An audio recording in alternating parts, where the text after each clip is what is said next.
Sé que suena a una dulce melodía en los oídos del ser humano, porque el tema de hoy es caída y restauración, caída y restauración del ser humano. En la caída vinieron desgracias para toda la humanidad, enfermedades, la mayoría de ellas generacionales, nos dice la Biblia. Enfermedades transmitidas de padres a hijos, a nietos, a bisnietos, fue algo espantoso. Y también vino condenación eterna. Vinieron enfermedades físicas, la peor enfermedad la espiritual, que no ir al reino de los cielos, sino al infierno. Y enfermedades emocionales como la depresión, la caída. Y me ha siempre causado impresión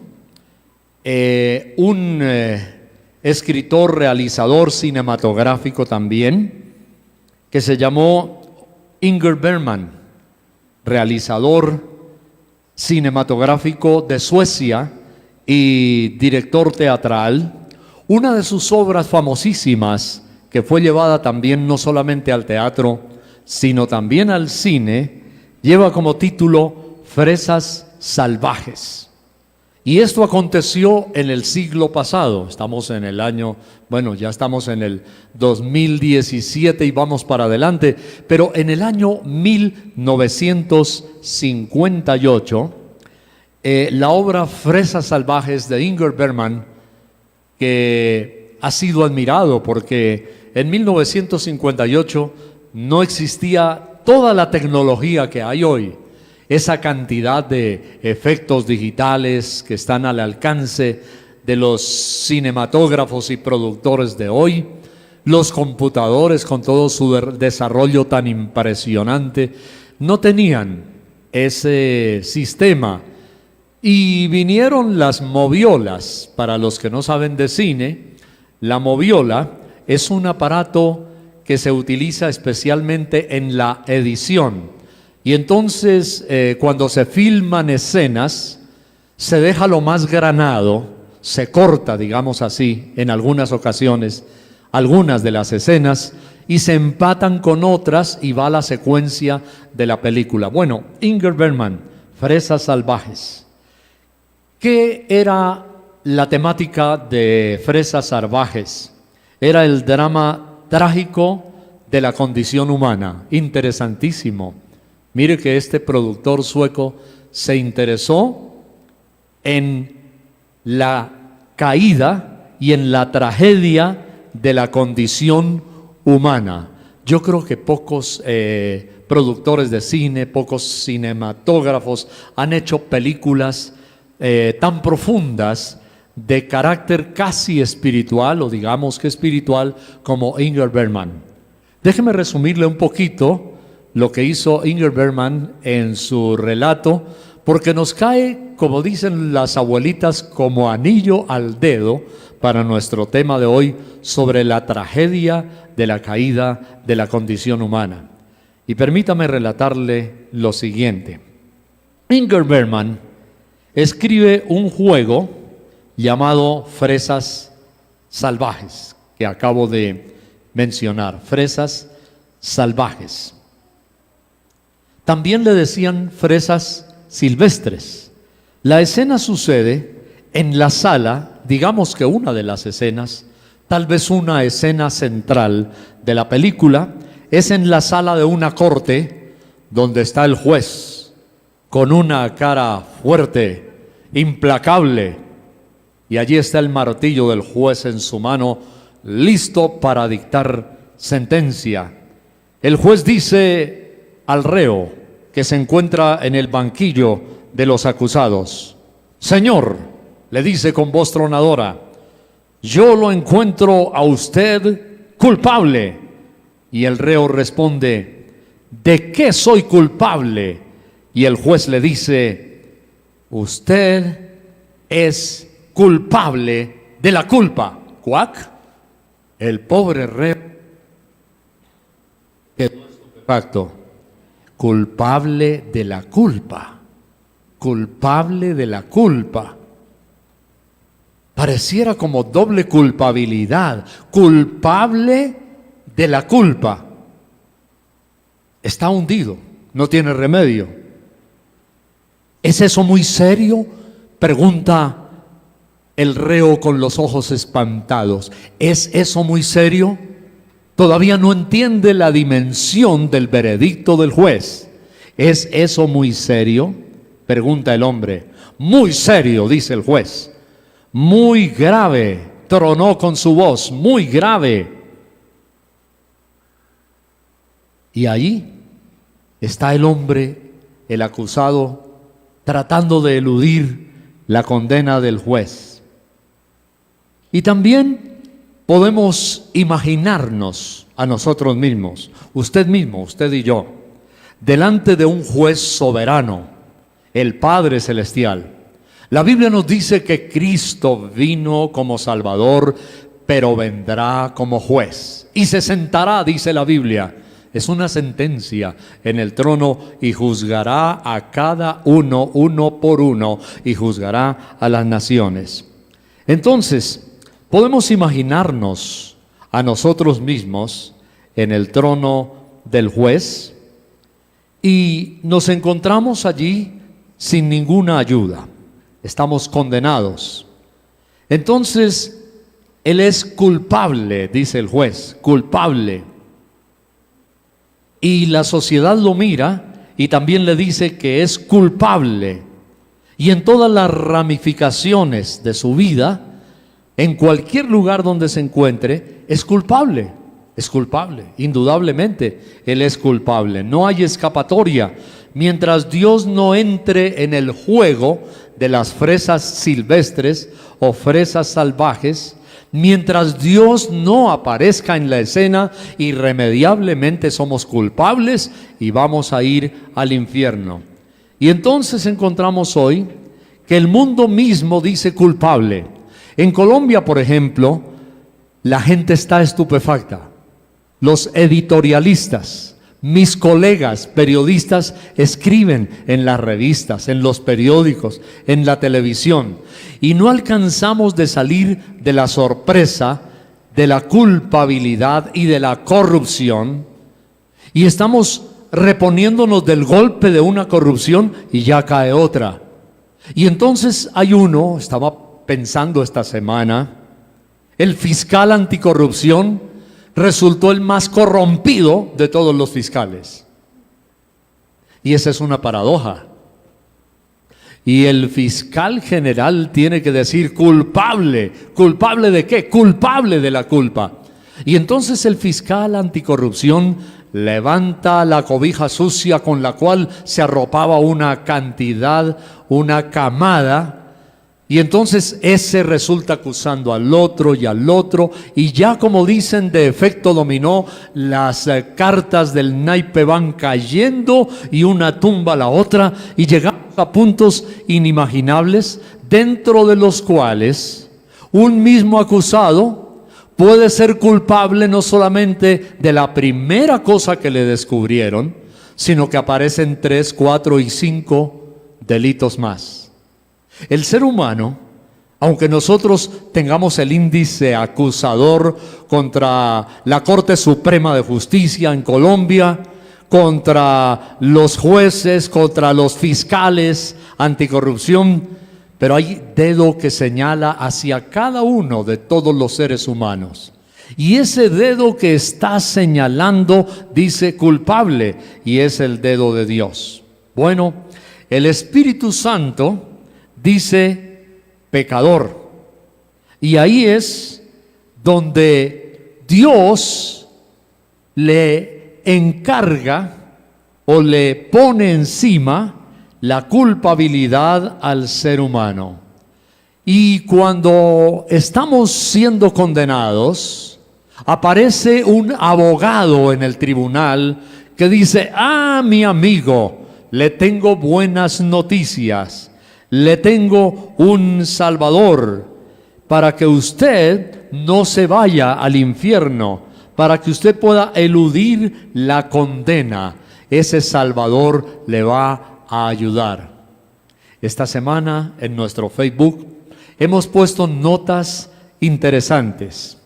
Una de ellas es que, imagine usted, Una de ellas es que el ser humano ha sido domesticado en su naturaleza salvaje con el instinto criminal de fiera. El hombre ha sido domesticado. Pero Dios dice: lo voy a sacar de esa condición en la que usted se encuentra. Yo lo voy a salvar no para domesticarlo. Y mencioné ahí en nuestro Facebook el caso de un coronel, quizá ustedes lo leyeron, un coronel japonés, un militar, crió un cachorrito tigre desde pequeñito, desde cachorro. Lo acariciaba, lo lamía, se dejaba lamer, le daba lechecita, tetero, imagínense, le daba cualquier cosa que el animalito quería, lo acariciaba y lo crió en una jaula. El mismo coronel mandó construir una jaula de metal en el fondo de su casa, le dicen el backyard, allá en el patio de la casa. Hizo una jaula y ahí le puso candados a la jaula, crió al animalito y se encerraba todos los días para darle de comer y jugar con el tigre. Un día, el coronel, en el campo de labores militares, sufrió una herida más o menos considerable que levantó parte de la carne de su mano y había estado sangrando. Y ese día el coronel vino a casa y se metió en la jaula del tigre, como siempre, para darle de comer y jugar con él.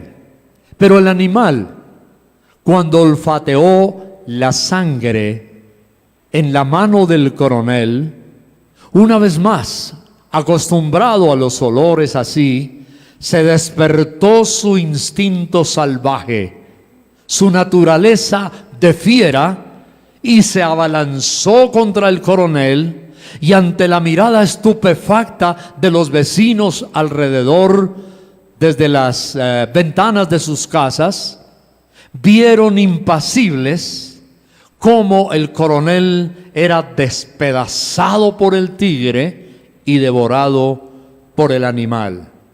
Como él siempre ponía un candado en la puerta, nadie pudo hacer nada por él. Y murió el coronel. Y la enseñanza para nosotros es que Dios no ha venido a domesticar, como lo hizo el coronel con el tigre, la naturaleza salvaje y malvada de fiera que hay en el ser humano. No, Dios vino a cambiar la naturaleza de fiera. Y el profeta Ezequiel en la Biblia dice que el Señor nuestro Dios, Dios mismo declara, Él dijo: y pondré un corazón nuevo dentro de vosotros. Y quitaré el corazón de piedra, dice la Biblia, y pondré un corazón de carne dentro de vosotros. Y al final dice: y pondré mi Espíritu Santo en vosotros, dice Dios, y haré que andéis en mis caminos. Y haré que andéis en mis caminos, dice Dios. Quitaré el corazón de piedra. Lo que Dios está haciendo no es domesticar. Lo que está Dios haciendo es arrancar la naturaleza salvaje de fiera del ser humano. Y es que no hay fiera más salvaje en la tierra que el ser humano. Es asombrosa la manera como el ser humano, el sadismo que tiene para asesinar, para matar, para coger su propia cría. Hemos visto dos casos, ambos en el departamento de Antioquia, cerca de la ciudad de Medellín, en Colombia. Un hombre que violaba a su bebé de 2 añitos de edad hasta que lo mató y le dio golpes hasta hacerlo morir y asfixia mecánica. Otro padre con su niñita de 4, su bebita de 4 años de edad, la violaba, la golpeaba. La mamá la llevó, y eso es lo que más nos asombra. Por ejemplo, en estos ambos casos, es lo que más nos asombra, que las madres han sido encubridoras y alcahuetas. ¿Cómo el corazón de una madre acaso no se desgarra y se conmueve al ver a su bebé o a su bebita sufriendo? Y en la última también, la mamá la llevó al hospital a la niña y dijo que se había caído de la cama después que había sufrido otro accidente por ahí. Los médicos encontraron que aparte de haber violado a la niña, esta fiera salvaje le había reventado las entrañas a punta de golpes en su estomaguito. La había roto por dentro con golpes contundentes. ¿Es acaso no el ser humano la peor bestia salvaje? ¿Cuándo vemos algo así entre las fieras del campo? Es muy difícil y muy raro que una fiera mate a su propia cría y sobre todo que la torture, intencionalmente la haga sufrir. Por eso Dios dice: quitaré el corazón de piedra y pondré un corazón de carne, y pondré mi espíritu dentro de vosotros, dice el Señor, y haré que andéis en mis caminos. En el caso de Ingrid Bergman, pareciera que era un hombre domesticado, pero no cambiado. Y así hay muchos.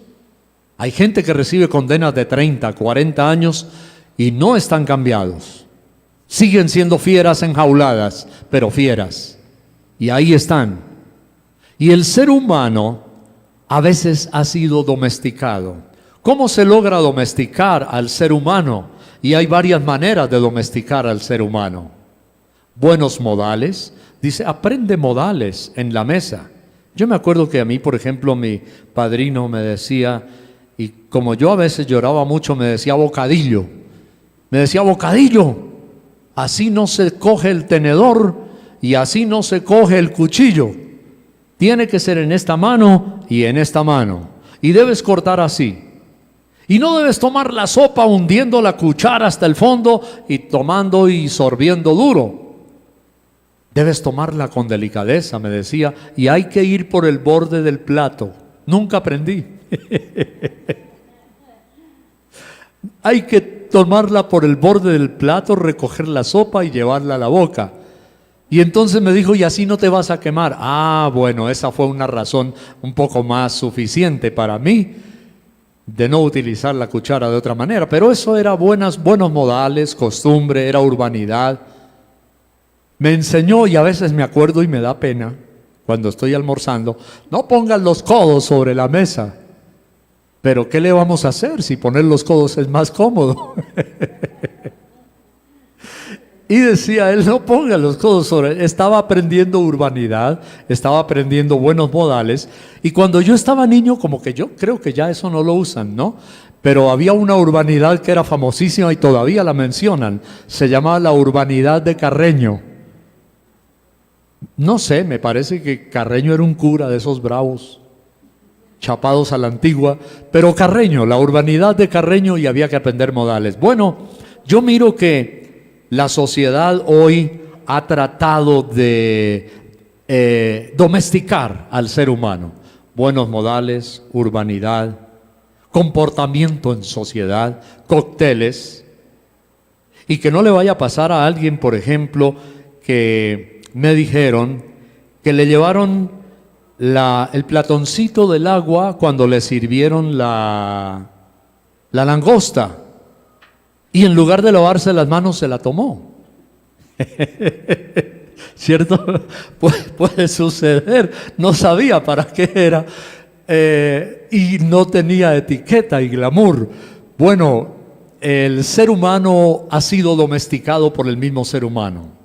Va a las fiestas sociales, levanta la copa muy finamente, hay copas que así y otras que así, y bueno, hay que hacer verdaderamente casi un curso universitario para saber cómo se toma una copa, si en esta es así y en esta es asá, y entonces esa persona toma la copa y hace en el cóctel una buena pantomima, una buena sonrisa muy agradable. En la casa son unas bestias, pero ella ven y le dice, mi amorcito, y la foto social. Sí, porque hay páginas sociales. Yo me acuerdo cuando teníamos nuestra agencia de publicidad, que había revistas, diners, El Tiempo, el periódico, páginas sociales, y entonces ahí aparece la gente con todo el glamour y con toda la sociedad que está a su lado, y además aparecen muy bien domesticados. Pero por dentro todavía está la naturaleza de fiera. Y permítame hoy decirle algo muy puntual, vamos a procurarlo decir lo más rápido posible, pero ya hemos visto, ya hemos mencionado en la Biblia el hecho de que Dios no nos domestica, sino que cambia la naturaleza salvaje de bestias que el ser humano por naturaleza, por eso se llama naturaleza, hemos heredado. Es una de las maldiciones generacionales de nuestro papá, abuelo, bisabuelo, tatarabuelo y retatatarabuelo. Es uno solo. ¿Sabe cómo se llama? Adán. De él hemos heredado todo. Y la Biblia hace una analogía. Para mí, es una analogía suprema, esplendente. Es algo espectacular lo que la Biblia hace. Y la forma tan sencilla a la vez como Dios nos revela de dónde venimos, a dónde hemos caído, pero hacia dónde nos podemos levantar y hacia dónde vamos. Y acompáñeme rápidamente en esta analogía entre Cristo y Adán. Hay un contraste que yo lo he llamado el contraste triple entre Adán y Jesucristo. El primero es que la acción de Adán, lo que hizo Adán, constituye una transgresión, es decir, una violación. Adán violó la voluntad de Dios y transgredió las leyes de Dios. Y es un acto voluntario que Adán hizo. Rápido, vamos. Romanos capítulo 5 y el versículo 15. Vamos rápidamente allí a Romanos, el capítulo 5 y el versículo 15. La Biblia dice lo siguiente, atención, no vaya a perder la concentración porque lo que viene es muy importante. Romanos 5:15. Pero el don no fue como la transgresión. Ahí está la palabra, subráyela. La acción de Adán fue una transgresión.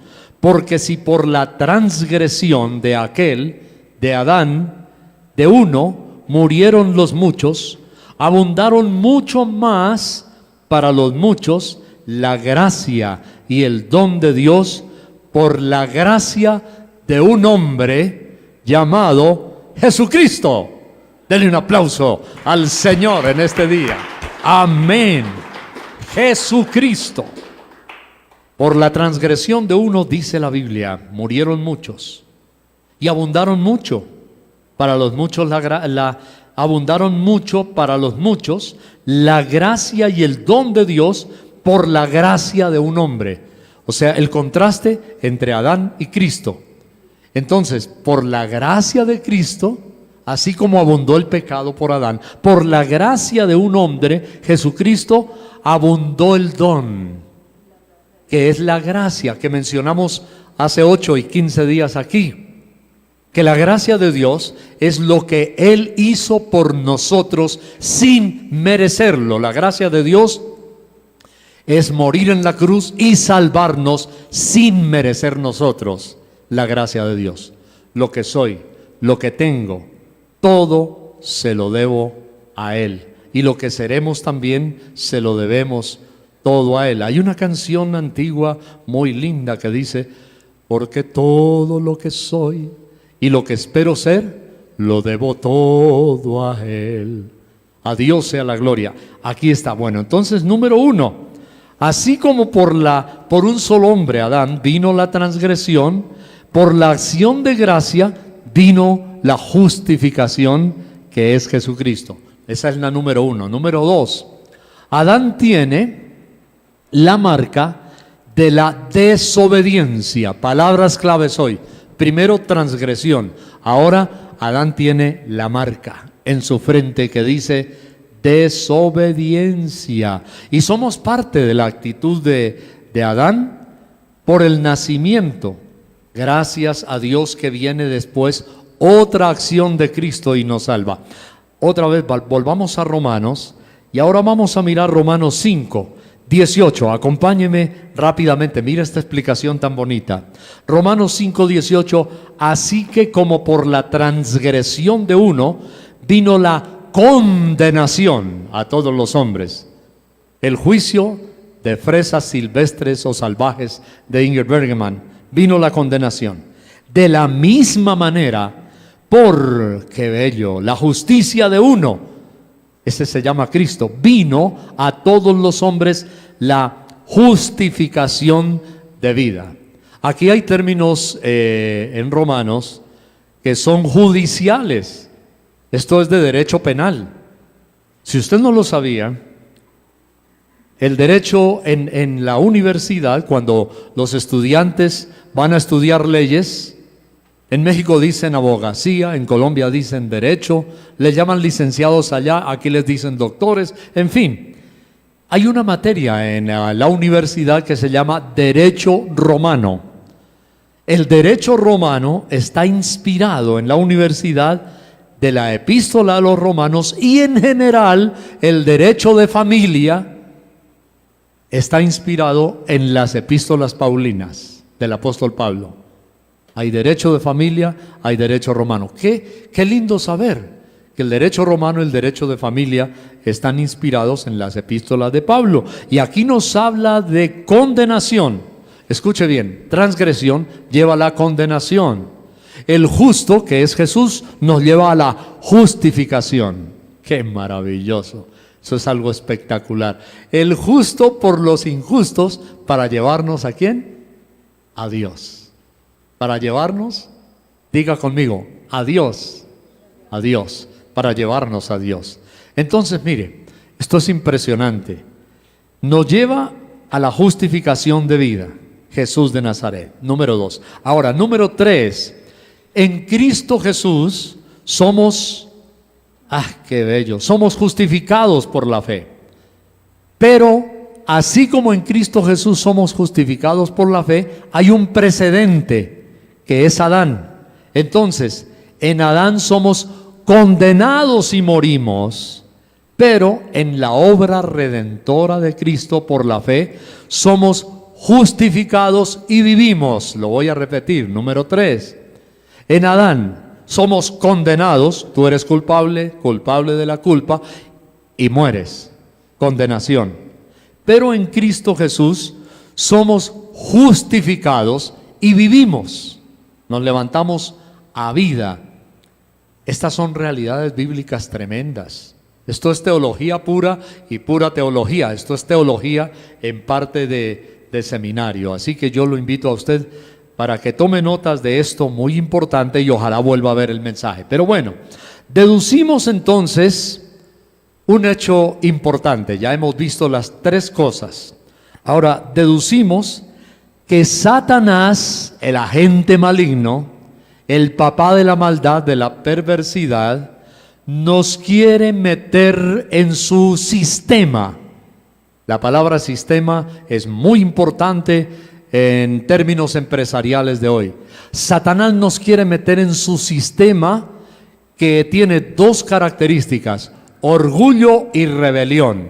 Y mire qué curioso, la mayoría de gente que decide en cualquier lugar del mundo, no hablo de acá solamente, pero hablo de cualquier iglesia en cualquier país, de cualquier misión, sea bautista, pentecostal, presbiteriana, lo que sea, la mayoría de gente que decide irse de una iglesia, la mayoría de gente tiene las 2 marcas de Adán aquí, y que son del sistema del diablo, que dice orgullo y rebelión.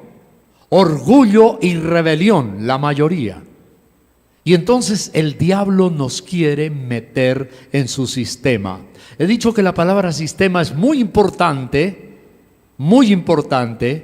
en las cuestiones empresariales. Pero también la palabra sistema se mete hasta en los deportes. Por ejemplo, se habla de los técnicos que se dejan meter en el sistema del otro técnico del otro equipo. Por ejemplo, en el fútbol o soccer que dicen en Estados Unidos, hay un equipo que trata de meter en su sistema al otro equipo. Ejemplo, hace poco jugó Colombia contra la nación de Paraguay. Y entonces, para cortar el juego, los paraguayos comenzaron a pegar patadas, empujones, a jugar duro, sobre todo cuando había ya jugadas que iban directo hacia el arco de ellos para recibir un gol. Entonces se dice mañosos. Ese es un sistema. Si el otro equipo se deja meter en el sistema, llévalas de perder, porque ellos saben por qué lo están haciendo. Entonces el diablo quiere meter a todo el género humano en su sistema de orgullo y de rebelión. ¿Cómo es Satanás? Satanás es un ser maligno, es perverso, es astuto y algo importante, el diablo hasta en sus derrotas trata de sacar provecho. ¿Cómo le parece? ¿Cómo será de astuto que hasta en sus derrotas trata de sacar provecho y de sacar partido y arrastrar al ser humano a su sistema de perversión y de perdición? Dos cosas en el sistema del diablo. Estamos ya entramos un poquito más allá. El sistema del diablo tiene perversión y perdición. Él sabe que está condenado. Ya la Biblia lo dice. Es un ser siniestro. Él sabe que le espera, él conoce el Apocalipsis también, que le espera el lago de fuego al final de las edades, en la consumación de toda la historia. Él sabe cuál es su final, pero en su perversidad, él quiere arrastrar la mayor cantidad de seres humanos, corona de la creación de Dios. El otro día estaba mirando una noticia de una muchacha de esas que creen que no le va a suceder nada con una sola vecesita. Se entregó a un hombre, la contaminó de SIDA, parece que era su primera relación sexual, y luego esta muchacha, en su desesperación, comenzó a coquetear y a seducir cualquiera, la mayor cantidad de hombres que pudiera, para contaminarlos también con el SIDA y llevarlos a la tumba. El diablo tiene ese espíritu. Él hasta en sus derrotas quiere sacar provecho para cogernos a nosotros y arrastrarnos hacia la perdición. La Biblia nos muestra, y permítame por favor, Lucas capítulo 10, versículo 17. Vámonos rápidamente a Lucas 10, 17. Acompáñeme allí. Lucas 10, 17, lo que dice. La Biblia nos declara algo interesante y es del orgullo.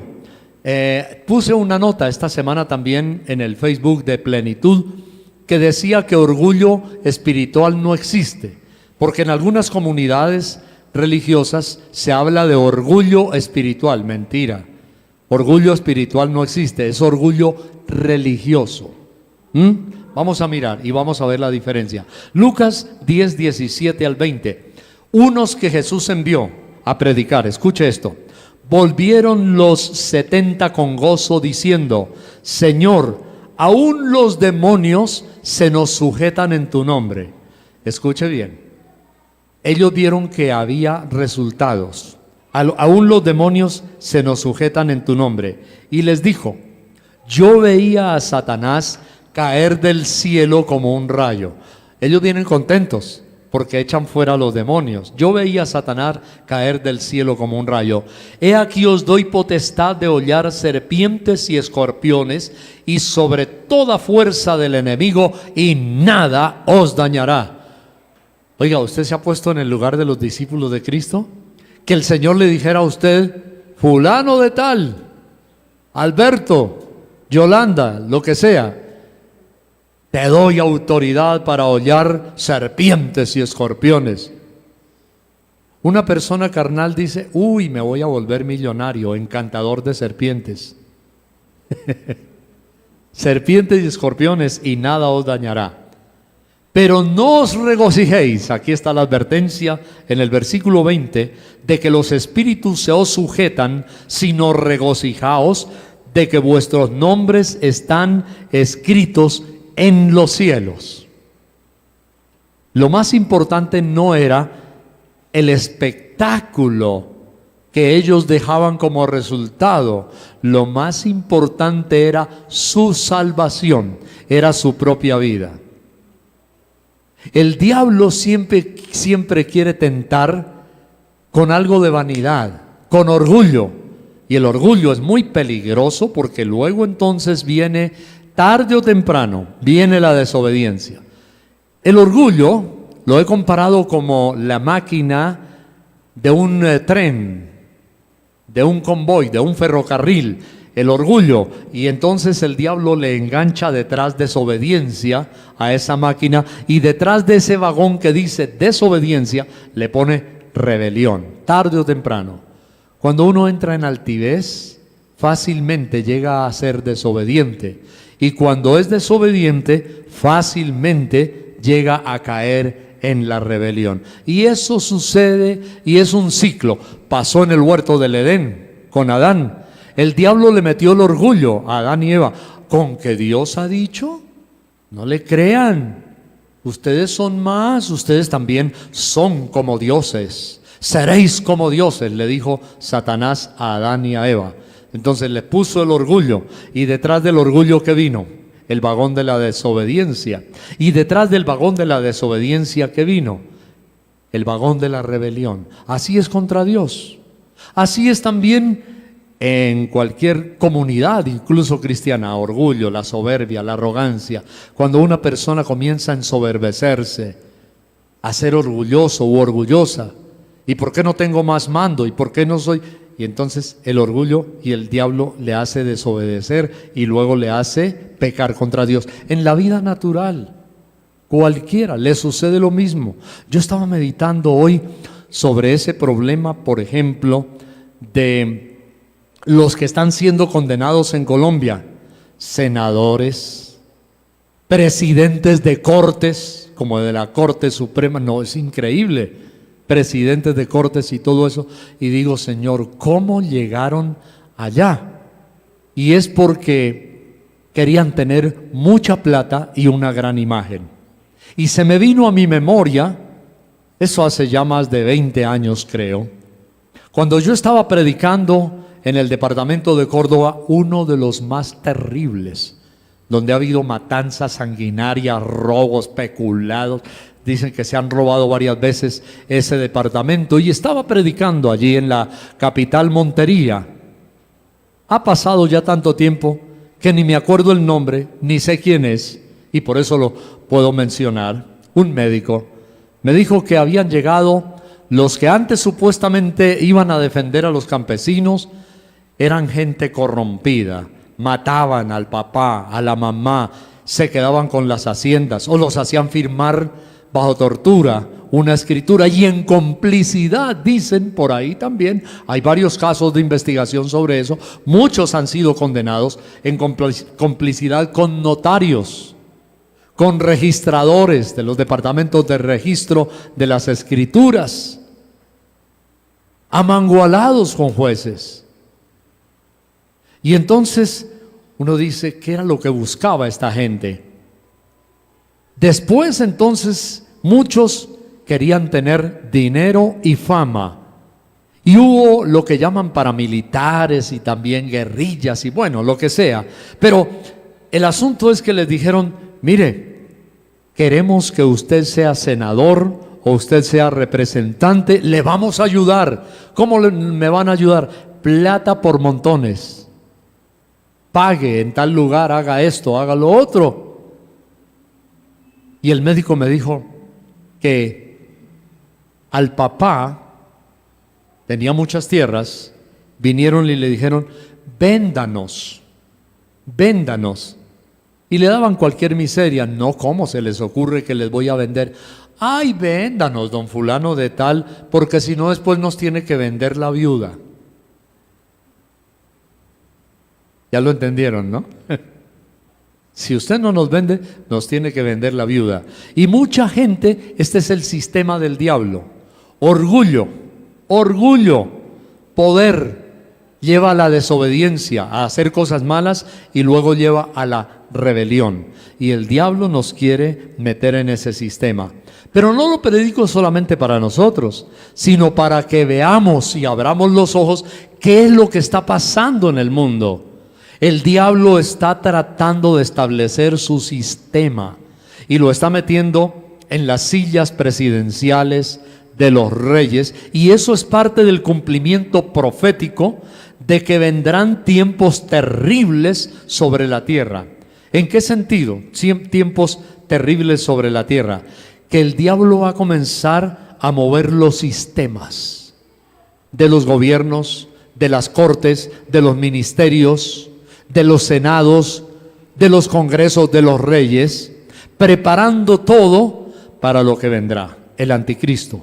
Por eso decimos que el Señor Jesús está a las puertas. Todo esto que estamos viendo, que nos pone estupefactos y que nos deja con los ojos y también boquiabiertos, pero ¿esto qué es lo que está pasando? Y entonces Dios nos da la respuesta. La venida de Cristo está muy cerca.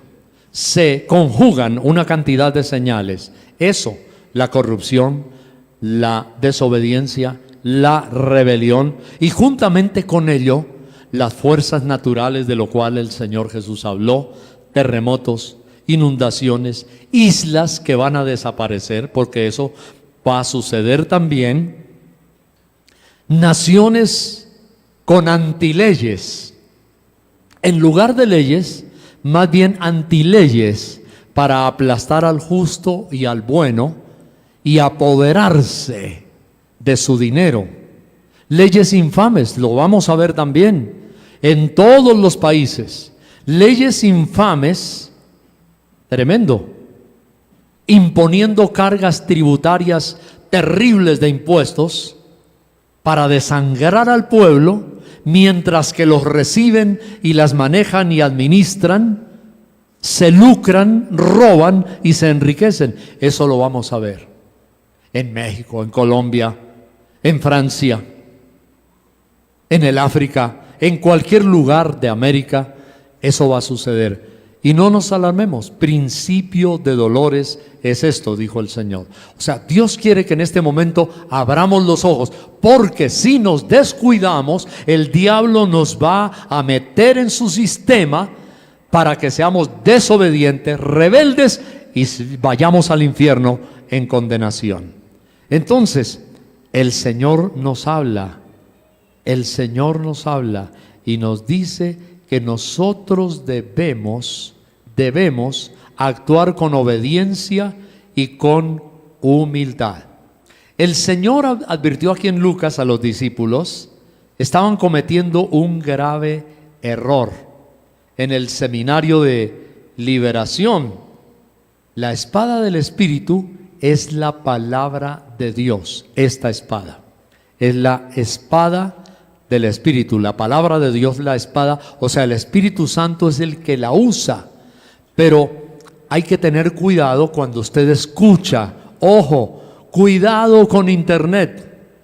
Mucho cuidado, porque hay gran cantidad de cosas en internet y en redes sociales que son falsas doctrinas y se la explican de una manera tan sutil. El diablo siempre mete el veneno con caramelo para que no sepamos qué es. Pero en el internet, aún YouTube, lo que sea, así como hay cosas espectaculares, lindas y buenas, también una cantidad de doctrinas y de cosas terribles. Y el diablo mete el veneno con caramelo, y la espada que es del Espíritu Santo, muchos hombres malvados la han cogido, la Biblia, la espada, y la han convertido en la espada de la carne, de su propia carne. Hace poco por ahí dicen que empezó a circular una Biblia diferente a la que hemos recibido, que se llama la Biblia de la gente de la diversidad sexual. ¿Cómo le parece? Una nueva Biblia. de los LGBTI. Ya es otra distinta. Entonces, una Biblia acomodada para ellos. Bien, hay que tener cuidado. Vamos adelante. El Espíritu Santo es el que utiliza la palabra para nuestra redención. Y voy concluyendo. Los resultados de la caída del ser humano ya hemos visto. En su caída, el ser humano tiene condenación, tiene maldiciones generacionales de enfermedades que persiguen al género humano por 30, 60, 80, 120 años. El cáncer, ciertos tipos terribles que no viene al caso mencionar de enfermedades y otras. Y entonces trajo consigo la maldición del género humano. La caída del ser humano trajo la maldición de la caída. Trajo también la maldición de la tierra. La Biblia dice, y Dios lo declara en Génesis, cuando Adán cayó, maldita será la tierra por tu causa. Y empezó a producir algo que Dios no había creado. Lo que pasa es que nos hemos acostumbrado a eso. Espinos y cardos te producirá, dijo Dios. Dios no creó los espinos y los cardos. Así como hay plagas de animalitos, podemos decir que también hay plagas en las plantas. Los espinos y los cardos no son de Dios. Los espinos representan maldición, y por eso es que cuando Cristo murió en la cruz del Calvario le pusieron una corona de espinas. Dios estaba indicando que la maldición de Adán y de nuestro pecado estaba cayendo en Jesús y que Él nos estaba redimiendo de la maldición del pecado. Espinas y cardos te producirá, dice la Biblia. El trabajo físico agotador, esa fue otra maldición. No el trabajo en sí, sino el trabajo físico agotador. Porque hay hasta canciones. Yo me acuerdo cuando niño, nació una canción por ahí que decía que el trabajo lo puso Dios como castigo. Mentira. El trabajo no lo puso Dios como castigo. Porque antes que Adán cayera en pecado, Dios le dijo al hombre, al ser humano, cultivad la tierra, labradla, sojuzgadla. O sea, Dios le dio al ser humano el trabajito, sacar el fruto de la tierra. Lo que sí dijo Dios es que ahora vendría con fatiga, con cansancio, con dolores, con enfermedad. Porque antes, primero, el ser humano, Adán y Eva, podían correr por todas partes en el huerto del Edén y nunca tenían miedo de pinchar la planta de sus pies con un espino o un cardo. ¿Sí? En primer lugar eso. En segundo lugar, ellos no sufrían esa fatiga y cansancio. La fatiga y el cansancio vinieron con el pecado. O sea que una persona en el estado en que Dios lo creó, hoy sería un superatleta tetraolímpico. Hoy podría correr 100, 200 kilómetros, a lo mejor hasta ni los automóviles se necesitarían. Porque correr 100 o 200 kilómetros sería como yo apenas dar este pasito y llegar a los 200 kilómetros fresco. Pero vino el cansancio. La Biblia nos muestra que el trabajo vino con fatiga física, y eso está en Génesis. Sí, Señor, en el capítulo 3. No me voy a extender mucho para no ser tan gravoso y tan largo, pero en Génesis 3:19 la Biblia nos dice: con el sudor de tu rostro comerás el pan hasta que vuelvas a la tierra, porque de ella fuiste tomado, pues polvo eres y al polvo volverás. O sea, vino una maldición de enfermedades, de agotamiento, de deterioro físico. Dios no nos creó para que nos volviéramos viejitos, que ya no podemos ni levantar ni dar el paso. Ayer comentábamos que cuando uno envejece ya, 85, 95 tal vez, se va perdiendo la masa muscular y las piernas no nos responden. Ya no tenemos la fuerza casi ni para caminar. Eso no fue así al comienzo en el huerto del Edén. El ser humano era superhombre y supermujer. Pero vino esto, la enfermedad, y aparte de eso dice: hasta que vuelvas a la tierra. Dios tampoco había creado al ser humano para que le hicieran una tumba y le celebraran un funeral. No. Dios nos creó seres inmortales. Y todo eso vino como consecuencia de la caída y de la condenación. Y vinieron también las enfermedades. La Biblia nos muestra que seríamos agotados y tendríamos enfermedades. Y hubo muerte física y hubo muerte y enfermedad espiritual también. Pero las buenas noticias son que Cristo vino a redimirnos de la condición maligna y a levantarnos en su redención. Ya lo hemos visto ahí en la epístola a los Romanos. La Biblia nos dice que la inteligencia oscurecida del ser humano, porque fue otra facultad que perdió, es ahora iluminada y renovada por la sangre de Cristo y el poder del Espíritu Santo. En la caída el ser humano se volvió fiera, ¿comprende? Ahora, volvemos al comienzo de la predicación de hoy. El ser humano se volvió fiera en la caída. Entonces se volvió fiera, y la Biblia dice en Jeremías 17, 9 y 10, que el corazón del ser humano es perverso más que todas las cosas, dice la Biblia. ¿Quién lo conocerá? Y Dios dice: yo que examino el alma, que miro el corazón. El ser humano se volvió fiera, se volvió la fiera más salvaje de todas. Y entonces Dios vino no a domesticar, sino a cambiar la naturaleza de fiera. La solución es el amor y la redención en Cristo Jesús. Y vamos terminando en Romanos 5. Por favor, acompáñeme rápidamente, porque no sería completo si lo dejamos en la mitad de camino. Pero en Romanos, el capítulo 5, por favor, y los versículos 14 y 15. Vamos allí. La Biblia dice lo siguiente: no obstante, Romanos 5:14, reinó la muerte desde Adán hasta Moisés, aun en los que no pecaron a la manera de la transgresión de Adán, el cual es figura del que había de venir. Observe esto: los que no pecaron a la manera de Adán, o sea, que fueron más noblecitos, más justos. De todas maneras, les quedó el gen de la muerte en su cuerpo por la maldición de Adán. En el versículo 15 dice: pero el don no fue como la transgresión. ¡Qué bonito!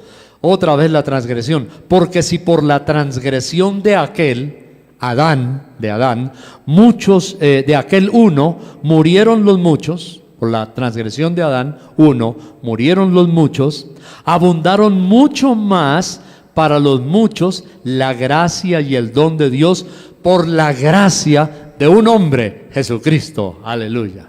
Entonces, por Cristo recibimos la salvación. Dios quita la naturaleza de fieras, nos da un corazón tierno. Yo creo que un cristiano nacido de nuevo, que tiene el corazón de Cristo, que va a ser capaz de violar a su bebé de 2 años y de torturarlo y de asesinarlo. No. La persona que tiene a Cristo en su corazón jamás hará eso. El que ha sido redimido por Cristo ya no tiene la naturaleza salvaje ni de fieras. Entonces, ahí tenemos lo que la Biblia nos dice: que hemos sido redimidos por Cristo, que su amor y su espíritu nos constriñe. Uy, qué lindo. Segunda de Corintios 5:14.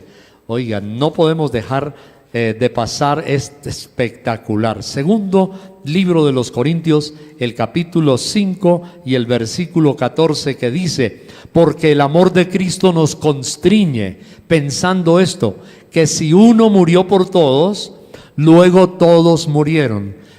¿Qué significa este versículo que parece difícil de entender? No es tan difícil. Cristo murió por todos, entonces nosotros morimos. ¿A qué morimos?